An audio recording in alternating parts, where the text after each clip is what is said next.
Dato de inflación aparentemente no va a actualizarse por la nueva canasta que ponderaba de otra manera a todo lo que tiene que ver con los servicios públicos y privados de los que no te podés escapar. Por lo tanto, el dato de inflación hubiera dado, como dicen algunos medios de comunicación, por encima de lo esperado por parte del gobierno y que el dato a partir de febrero iba a dar más alto todavía porque el gobierno está bajando el nivel de subsidios, en consecuencia eso sube el precio de los servicios públicos y ya estamos viendo que los datos de aumento de servicios públicos para los meses que se vienen son realmente muy importantes y están todos por arriba del proceso inflacionario. Ahora, ¿por qué el gobierno decide hacer esto después de que acordó con el FMI a partir de diciembre aplicar un nuevo índice de inflación y también el INDEC publicó el 14 de octubre que el 1 de enero de este año se iba a empezar a utilizar la nueva canasta de bienes y servicios con la cual se iba a medir el proceso inflacionario? Por lo tanto, ¿por qué a última hora, en último momento, algo que ya sabía el gobierno y sabía el Ministerio de Economía, que era la nueva medición de la inflación, se decide cambiar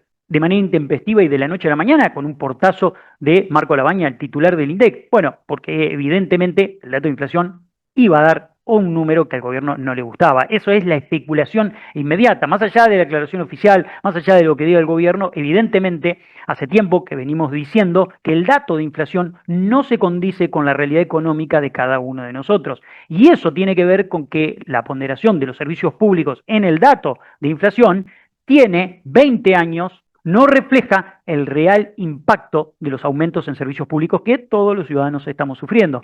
En consecuencia, para no tener un dato de inflación quizás más alto de lo esperado, el gobierno decide, mediante una decisión política muy polémica, avanzar con la continuidad del índice que traía y aplicar el nuevo índice cuando la inflación sea cero.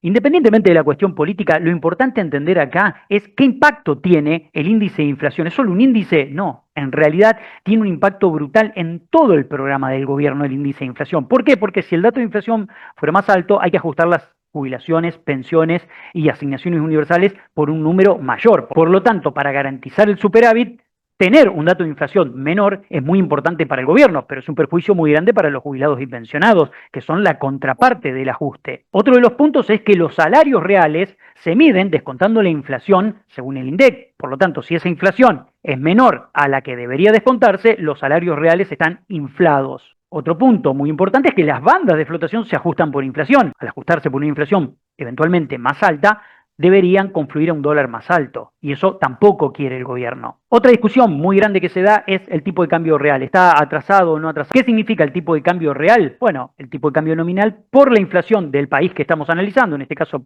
supongamos Estados Unidos, para ver la competitividad con el dólar, descontada la inflación de Argentina. Si ese dato de inflación fuera mayor, ese tipo de cambio real sería más bajo y habría más atraso cambiario. Y también el dato de inflación tiene un impacto muy importante en el PBI, porque medir un PBI por un dato de inflación que sería más alto generaría una tasa de descuento mayor y el crecimiento del PBI sería menor.